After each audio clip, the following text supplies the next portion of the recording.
Hello. Welcome to the very new episode of By All Means Necessary. This one, we're finishing off this month strong with an episode where I can't make any jokes because it wouldn't be appropriate. So of course, there are gonna be some jokes that are gonna be made. Few geniuses haven't clocked yet. Yes, I am naming all of my titles, butchering the commonly known expressions by now. Maybe first few episodes I wasn't as much, and then it just since I changed the name, I am just messing up the commonly used expressions. Because the name of this podcast is an expression now, and I can do with it whatever the hell I want, okay? I'm a solo host. Do I have a partner in crime here sitting next to me, making me consider this decision? No.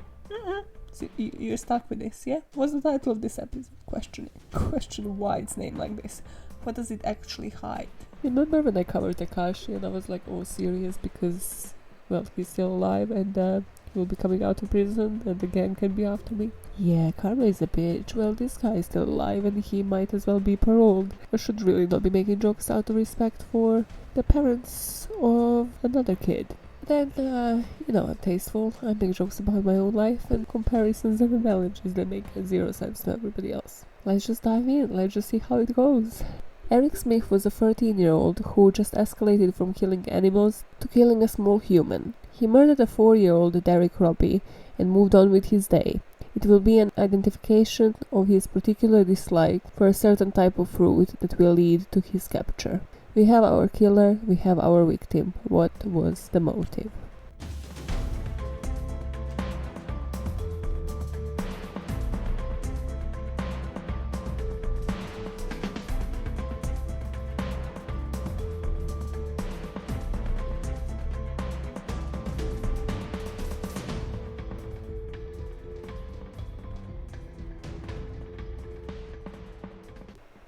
So Eric was 13 years old in 1993 when he was just riding a bike and then he saw this 4-year-old Derek Robbie and he just lured him into a patch of woods. Obviously the child thought they're coming out to play and he started beating him up with rocks. It was actually said that he dropped a rock that weighed 26 pounds, which, I think it's half in kgs.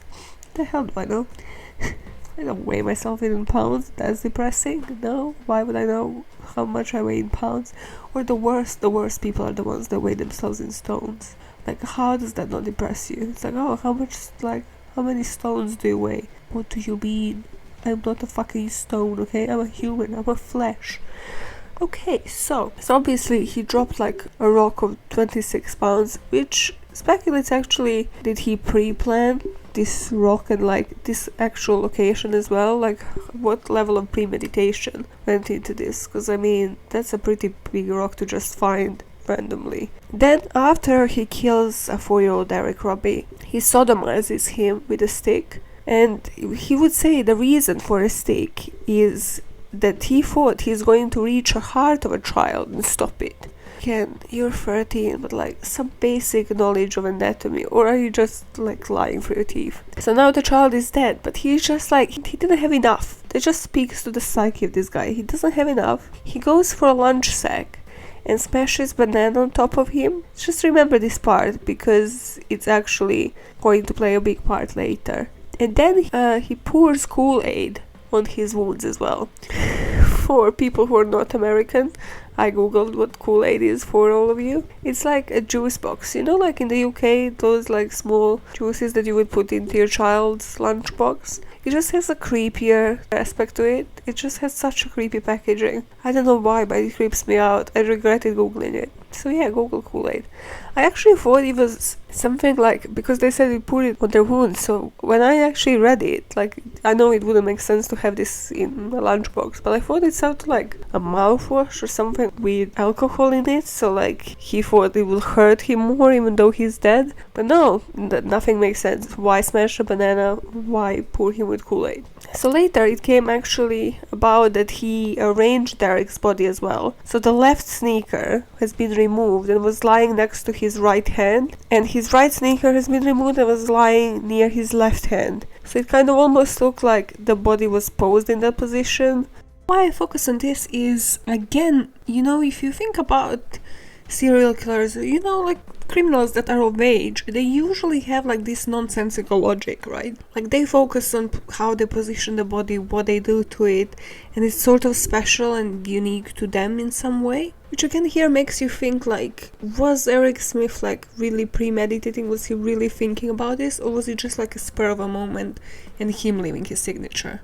You know, a normal person goes to their job and they're like, yep, I'm gonna leave a stamp today. I'm gonna tell Mary they're doing such a great job on that project, you know.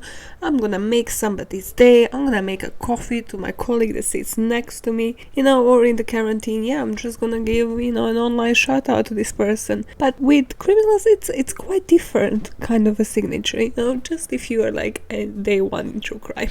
So he just moves on with his day. Both of them were actually attending this like recreational, kind of like a boot camp kind of situation, but yeah, for kids. So he goes there, but yeah, he keeps kind of like returning back and forth to the body. It was unknown, like, was he playing with it, but he still kept it as staged, like they still found it as staged as I described.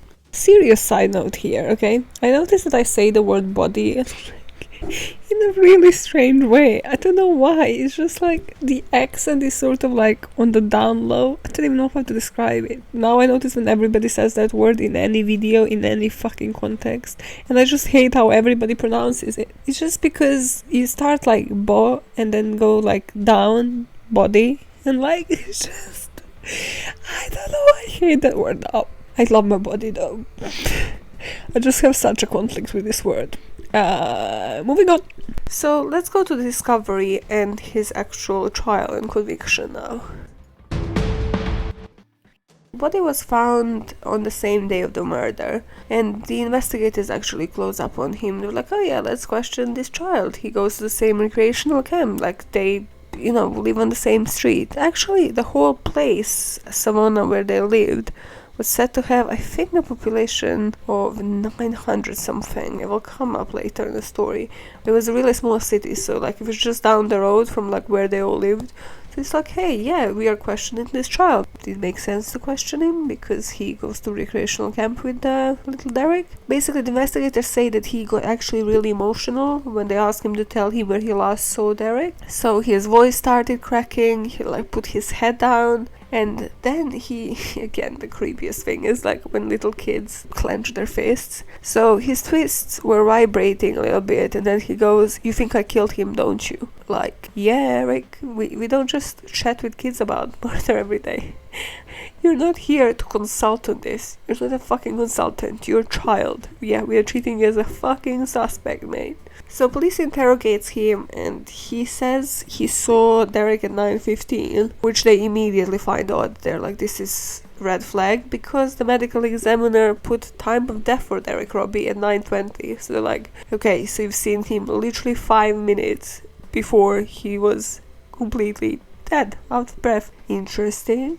Like, that's too close of a timeline. Now, I have never read anything that like made me think like this would genuinely be me as a suspect. Like, I would suck at this.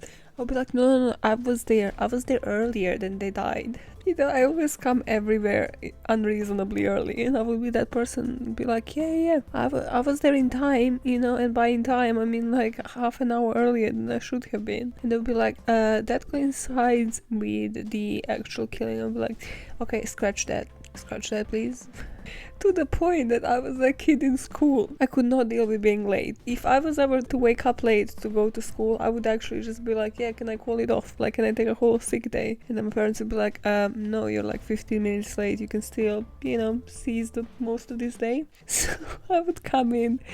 Like, this happened maybe once or twice, okay? But I would always, like, my defense is, no, I'm coming in with the grossest possible excuse that can definitely justify my lateness, but will also gross everybody out, not make them ask any further questions. So yeah, I'm glad he didn't use, like, mad diarrhea as his defense, you know? Which I would have probably done. Then, this is why you don't commit a crime, and you definitely don't commit crimes as a kid, because you can't keep track of time, and when you were there and when you were supposed to say you weren't there. Eric fucking Smith. Also, he was able to describe a lunch bag, and he again gets so angry, he clenches the fist. And what detectives do, they bring him actually some Kool-Aid. They're like, oh yeah, he's a child, he won't want water, while we're interrogating him, so let's give him some juice, yeah?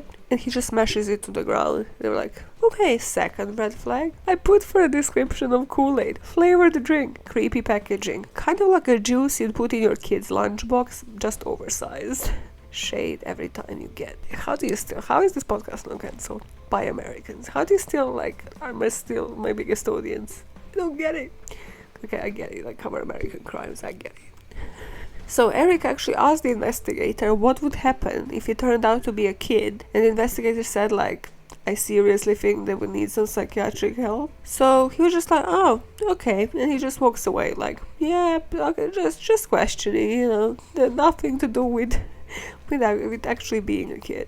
So gradually details begin to leak out about the crime. So there's this family friend that comes up about a new theory about the murder. So she said, we think it's a kid and they don't like bananas because otherwise, whoever killed Eric squashed this banana, right? Adult would not do nonsense like that. I mean, the Kool-Aid and the bananas, which adult would just pay attention to that and, open up a lunchbox and do that shit? So they're an adult would have just discarded the banana or the whole lunchbox. Yeah, they wouldn't have squashed it and made a mess. So she launches her own investigation into the murder, and she went up to the store and bought ice cream and nuts and syrup and bananas, and she brought it home and asked everybody. So what she does is she brings all of this home to prepare sundaes, and then gathers the kids from the block that knew Derek Robbie, and she's like, yeah, everybody wanted sundaes, that's great. And then when she gave it to Eric was going to have nuts and the syrup on it, but he didn't want banana. It's just how he reacted. He was no, I don't like banana, and then just slammed it again, just slammed it off the table. She called basically Derek's mom, and she was like, Eric doesn't like bananas and I'm scared. Just imagine, again, don't give children this power, okay? But you just know at that point, then and there, you're in a house with a child murderer, and you're like, okay, this can escalate. How do I go about this? What is life? Anybody remember Lonely Island video, Threw It on the Ground? Yep, I feel that was inspired by Eric Smith. He was just any evidence, that was incriminating or in any way connected him to the crime, he would just slam it on the ground.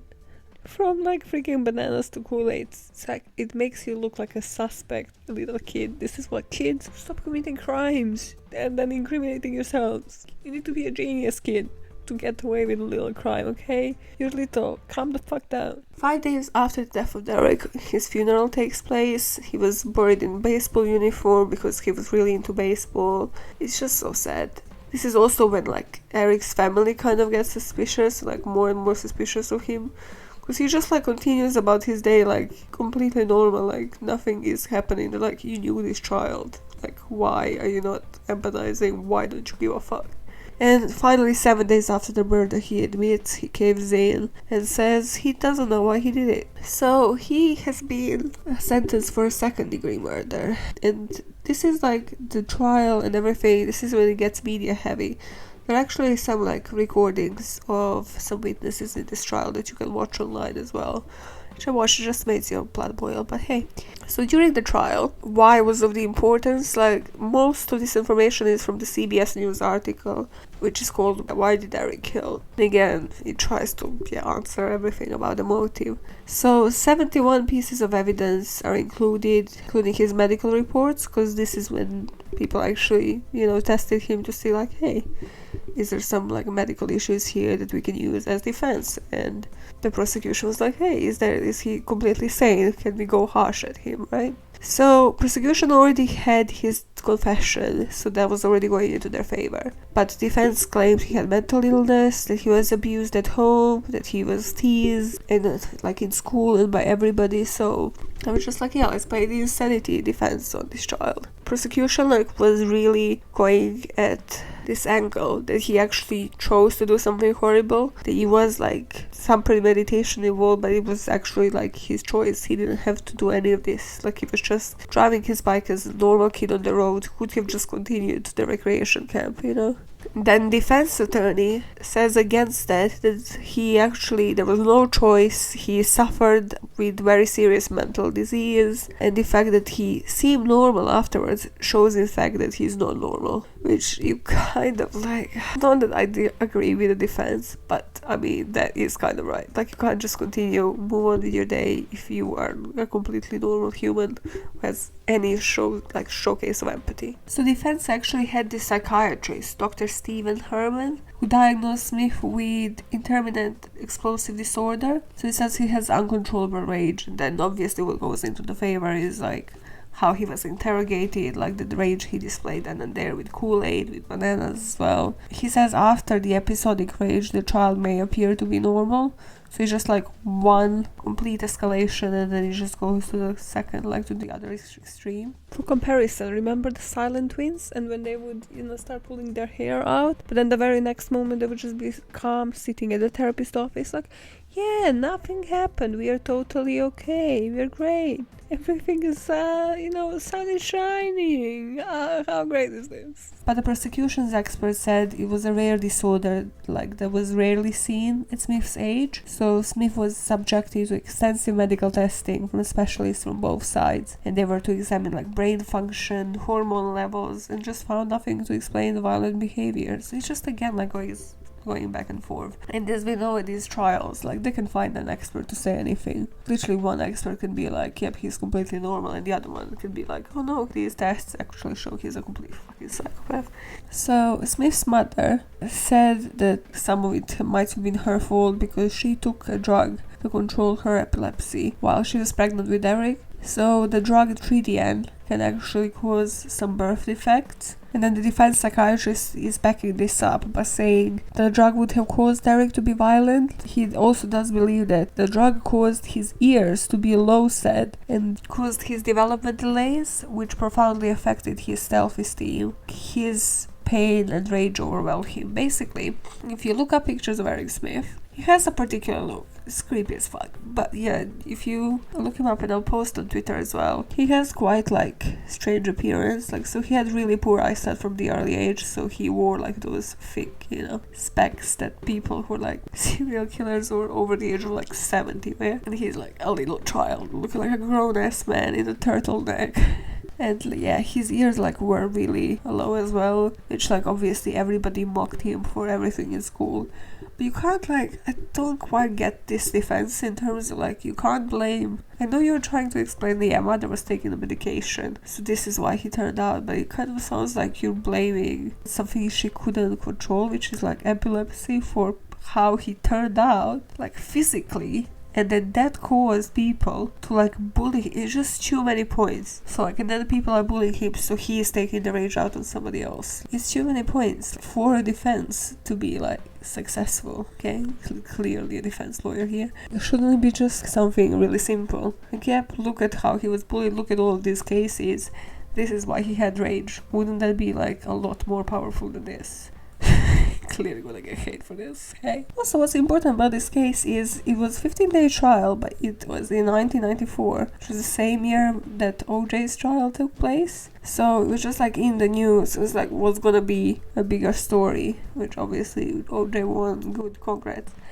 But yeah, this trial, in terms of like portrayal in the media, of course, media was crazy about it. But again, the defense wasn't really helping themselves in the way of representation of a child. Like, he would come in over in a cartoonish t-shirt. And not just that, but he wore a Tasmanian Devil t-shirt, which was one of the victims' like favorite cartoons as well. So like, Derek actually wore like a similar t-shirt in his life. Why are you causing this much pain onto the parents? Certainly just research what was the victim's favorite cartoon before the defense letting him actually wear this. If you think about this can really influence the jury as well. If he's all dressed like a grown-up, of course they're gonna look at him like, yeah, he can be responsible for his own actions. Look at him, he's a grown-ass man. Look at how they dressed him up for court. And in a way, Eric didn't actually help himself just because of his glasses, his poor eyesight, and also how they dressed him. So like, he might have been actually seen in that way as well, and because of the age difference between him and the victim. But also then, when you the next day dress him in a Tasmanian Devil, like, the jury can also see that as like, oh, so you have the childish aspect to you that's also present during this crime, you know, the banana, the Kool-Aid, everything. But also, you're not just that, but you're a dick because you're also wearing the shirt with the cartoon character that the victim adored. I don't understand the thought process for the defense or the choice of the clothing. Like somebody, you know, there must be a fashion designer for like court trials. There must be a job, right? Americans, hit me up, let me know. So he gets 9 years to life, and there's a video online about the verdict being read. He just shows completely just no emotion whatsoever at this decision. Okay, just now, like after the trial, so like there's this video, like so he just goes out of the courtroom, and yeah, his parents are losing their shit. Like his mom is crying and just hugging him, and like I don't think he understood like, hey, he can't just continue with his day the way he did when he murdered a kid. He's actually going to jail. And now, like, everything that happens now from jail and, like, his parole, it's just going to make your blood boil. It just proves that he's just media attention whore. And I just have no sympathy for this guy. Like, if he went to prison, he just didn't know how to play it. Like, and he still hasn't been paroled, so that's proven, okay? That's not just me judging it. So while in jail, he wrote an apology letter to Robbie's family. They don't deserve to relive this shit forever. And he reads it on public television. Sorry, why don't you?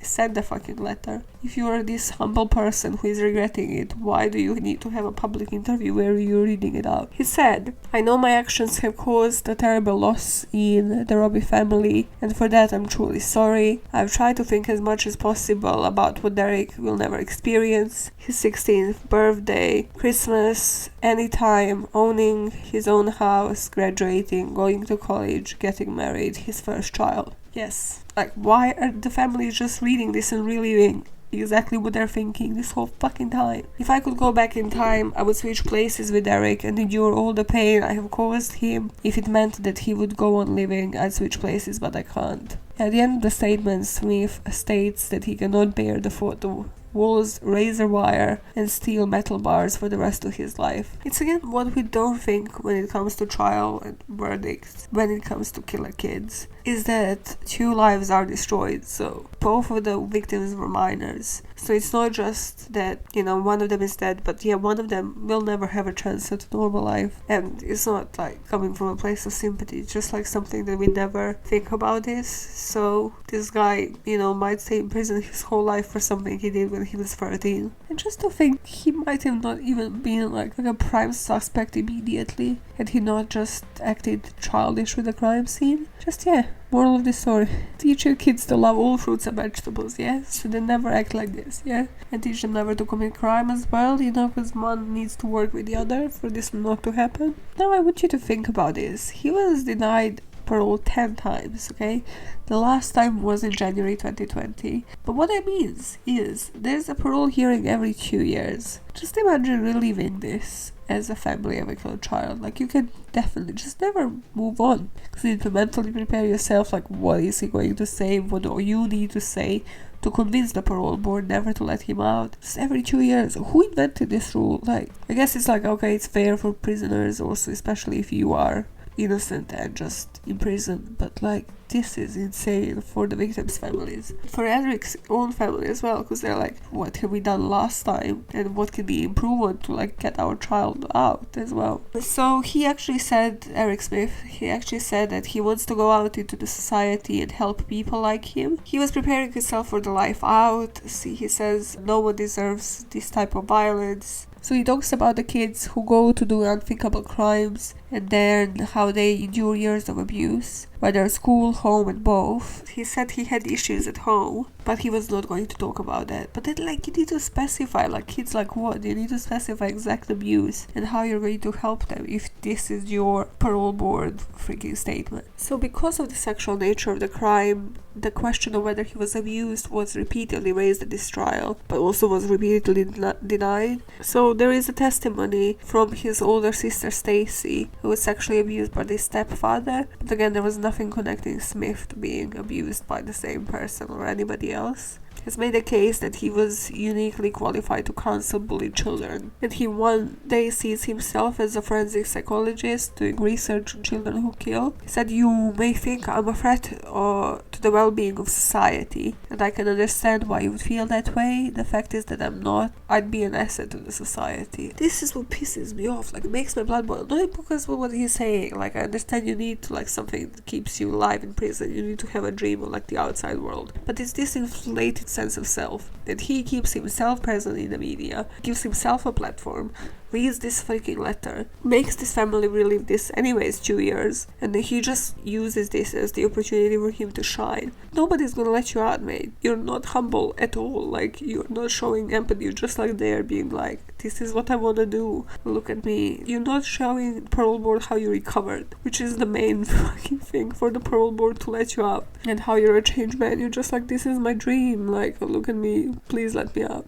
But also, who will be after 10 times being denied? It's just sad, but like, what parole officer is just going to sign this off? After 10 rejections, you're like, no, I mean, if 10 people before me, 10 boards, so like probably more than 10 people actually before me, decided on this, like, I'm not gonna get myself in shit. This guy is clearly not gonna get out. You know what might work in his case? Because I'm not like a huge prison lover.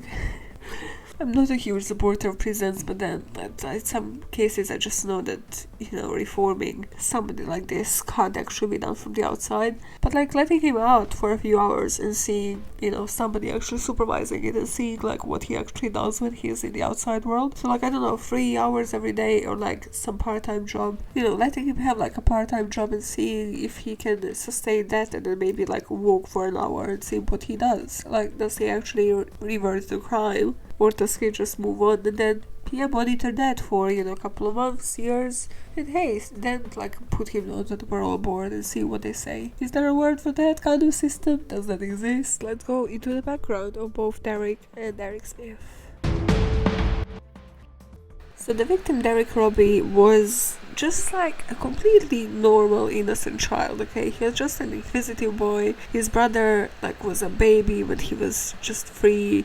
So he's just he loved to climb. He was, as I said, into Tasmania Devil, into baseball. He was just attending this recreational program again because he was just full of energy in this park that was just again down the street.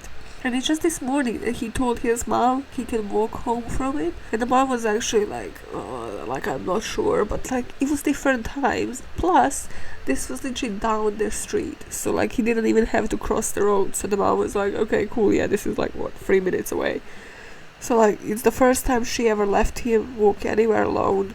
Again, just think about just the guilt that somebody must go through, because it's I should have never let them go do this. Just I hate the guilt in the aftermath of events, the guilt you feel. It's completely unreasonable, it has nothing to do with you and his own. It has all to do with the person that actually killed your son, but you were just there guilt-stricken. Eric was also born in Savona. Population was actually 970, just nothing. 970 people. That's freaking Guildford area. Okay, I didn't look that up, so yeah, don't trust me on that. But hey, he was a middle child, and I said everything about his poor eyesight. So he had a speech impediment as well. He was usually, as a child, he was sometimes found banging head on the floor. So could have that brought some concussions, and could have that played again into the motive or into the crimes that he did. So he was bullied at school. Whatever he did or said was just not good enough. He was just every day he was dreading going to school and then dreading going onto the bus. He would get off the bus every day crying. His parents' approach was his mom just told him he needs to stand up for himself. That's not good advice that you can go and do something about that. And of course he wasn't excelling, or he wasn't feeling happy about his life. He equated going to school every day to going to hell, in his own words. So of course, if this is a big chunk of your life and you hate it, trust me, I know it, hate my job. Yep. This is what you equate it to. Of course, you're not excelling, you're just there drowning, waiting for somebody to save you. Again, completely no comparison to my own life.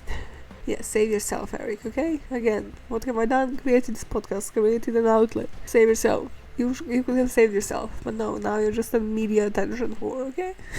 So the mom told him to stand up for himself, but like his adoptive father actually was worse. Like there is the hearing freaking recording of this dad on the witness stand, and you were just like, what is he saying? Like, how is he actually treating this like as something he should say on the witness stand? I don't understand. Like, he was rough on him as well, so Eric would actually approach him and say that he was angry and he wanted to hurt something. This guy tells him that once like when he feels some anger, he, you know, finds a boxing bag and then he just like boxes at it until he calms down. Again, such a great advice for a 13-year-old child. Like, do you have a boxing bag? No. So what Eric does, he's just like, oh, thanks, great, goes out of the house, comes back in like he has bloody knuckles because he went and like just, you know, took the anger out on a tree. Because again, do you have like a gym? Do you have like a fucking bag? Do you send your child to do any freaking physical activity? No, this is the 90s. Like, he could have gotten professional help. If this case was something, I don't know, like something from the 50s or 60s, you'd be like, oh, okay, cool, nobody understood shit. The parenting was all like willy-nilly. But this is 90s. Like, this is not that like insanely far ago for us to be like, oh, okay, cool. They just told him to, you know, express the anger and he got it out on a tree. So, of course, like Eric, because he didn't get any reasonable, actionable advice, he was shutting down and he started hurting animals. When I guess in the next second which animals he hurt, he didn't actually have a choice. He would just hurt all of them. Like, with his BB gun, he would shoot like dogs, cats, birds. Because, again, he's just exerting control. He doesn't have control to stand up to his bullies, to stand up to anybody in his family. This is who he can exert control over. We see it again and again. So that's the case, and let's just go into discussing the motives. Okay, the primary motive here for me that was like prevalent at all points is bullying becoming a bully. Like, we see it, you know, we see it everywhere. Like, you need to have control over some parts of your life, and Eric didn't have it anywhere. Like, in his school life, in his home life, you know, even on the ways of like between school and at home. So of course he found, you know, another young small child, and he was like, yeah, I'm gonna show you whatever these bullies are showing, you know, have been showing to me. And what I don't understand is the part where he sodomized Eric. Has that never been checked in a way that like, hey, maybe Eric was abused in this way by somebody in school? But it sounds to me like it's something that you would replicate, and then maybe you're saying the sentence so like, hey, I thought like, you know, his heart would stop because somebody again said it to you. So I'm very confused about that part, because that's not a part that you just think about like in the spur of the moment. You know, not even as an adult, like let alone as a child. So it was that, plus like he never got any professional help for his anger, even though his family knew about it. So it's kind of like a mix of this like exertion of control with, you know, some untreated things from his childhood. So from like his birth, like, why did the mother never come up then and be like, hey, listen, my child is of the age of 2 or 3. You see how I took this medication for epilepsy? What kind of consequences are there? Like, what could I do, you know, to prevent like him like actually displaying anything? Or hey, he has actually speech impediment. Let's speak with the doctor, let's speak with psychiatrists, let's speak with people, let's get him help. Let's make sure that he can actually handle the bullying and the treatment he's getting in school. But let me know what you think about the motives about it. What is prevalent? Do people who are bullied always become bullies? Or is it more that people just need to get professional help and you just need to monitor them? Helicopter parenting all the way. God, that's so intense. This is why I'm not having a child yet, man. Just imagine, you need to hover over them all the time. You're like, oh, okay, you have anger. She's cool. Yeah, don't go beat a tree. Let's get you into some sports. Let's go run around the block. Like, let's go run to the psychiatrist's office, you know. Sources for this podcast have been True Crime All the Time podcast, Murderpedia, and CBS News article, Why Did Eric Kill? That's that for the Killer Kid case. Now you can head off to Patreon when I'm covering another, actually probably more famous case than this is a mini-sode. It's the case of Jesse Pomeroy, another killer kid. You know, let's just crack down on these motives behind these kids and see how we can compare them. So I have some recommendations for you for what you can watch, that's pretty intense and can again totally distract you from the quarantine. So if you have apparently Sky TV, I'm just looking this up. There's a channel called Pick that I discovered when we went to Elton Towers for a day, because the hotel showed it, and that was apparently the best thing we could actually watch, because everything else just showed some ancient things that, I wouldn't want to watch. So I was like, what is this channel? It literally just follows police or border control around the country, and then shows the driest parts of their job, like, hey, someone's speeding and we are stopping them, and then is this their motorbike or is it not? And let's investigate. Or we are raiding a house of a famous drug dealer. Well, famous is a stretch of a word, but of a hood drug dealer. And then where could they have hidden drugs? Or how many bank accounts do they have? Let's search the house to see if they're hiding under the bed. That's all it is. But they make it like... They try to make it so intense, but it's still the driest thing that is out there on television. And it's showing these police officers and everybody just like so psyched, like this is the highlight of the night, just another night on duty. And you just know that they don't have like even those remotely interesting cases on any other nights. Another thing that I discovered like during actual quarantine yesterday, and I blame you all for never telling me about this TV show, okay? How the fuck, this thing has 9 seasons? Is it 9 seasons? Yeah, 9 seasons. It's called Beyond Scared Straight. It's this is epic. How can nobody tell me? Also, whoever watched all 9 seasons of this, are you okay? Do you know that there are other programs out there?